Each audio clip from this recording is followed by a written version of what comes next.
So Okolie fighting in Paris this weekend is now no longer happening, clearly. He's tested positive, and under that circumstances, he's immediately suspended. And obviously, you'll have to deal with that at a hearing when they convene a hearing for it. What it is, he's disappointed. We're disappointed. You know, this is not what we want. That's why we get these guys tested, so that if there's anything untoward, it gets detected, and they've got to explain how the substance got into their system. Do you know the particular substance that we're talking about, Frank? Yes, I do, but I can't be going into that.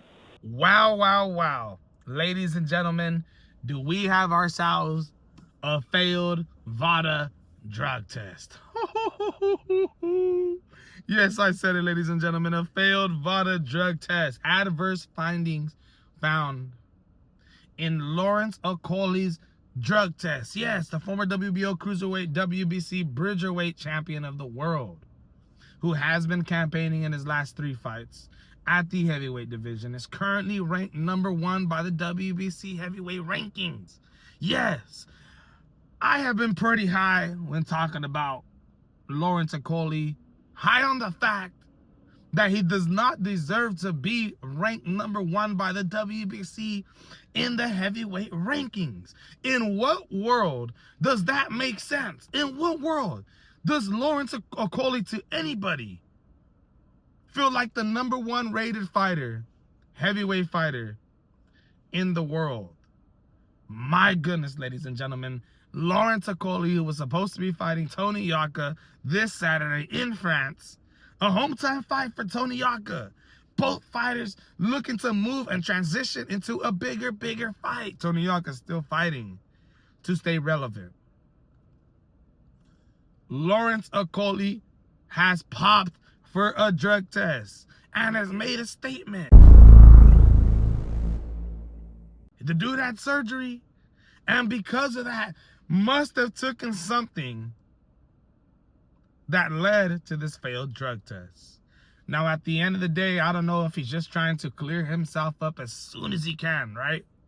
He's seen this, he heard the announcement, he's like, damn, I gotta try to scramble around and give an answer as fast as I can to be able to, you know, just have myself ready.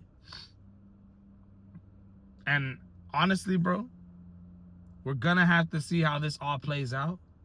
But more than likely, the fight is canceled with Tony YOKA, and this man will be suspended. We're gonna have to see what they claim, right?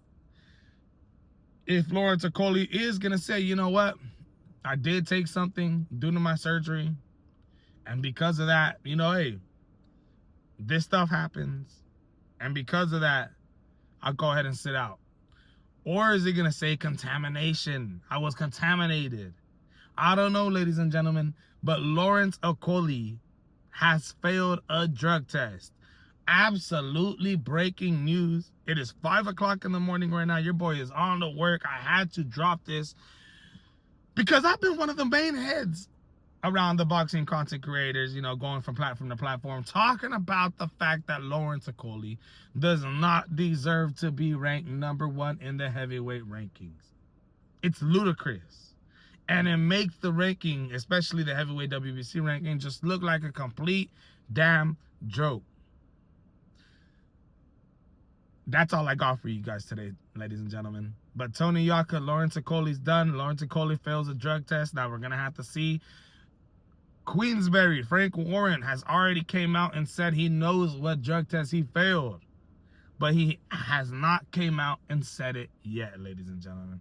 But let me know what you guys think. Sad news for Tony YOKA and Lawrence Okolie. My goodness, man.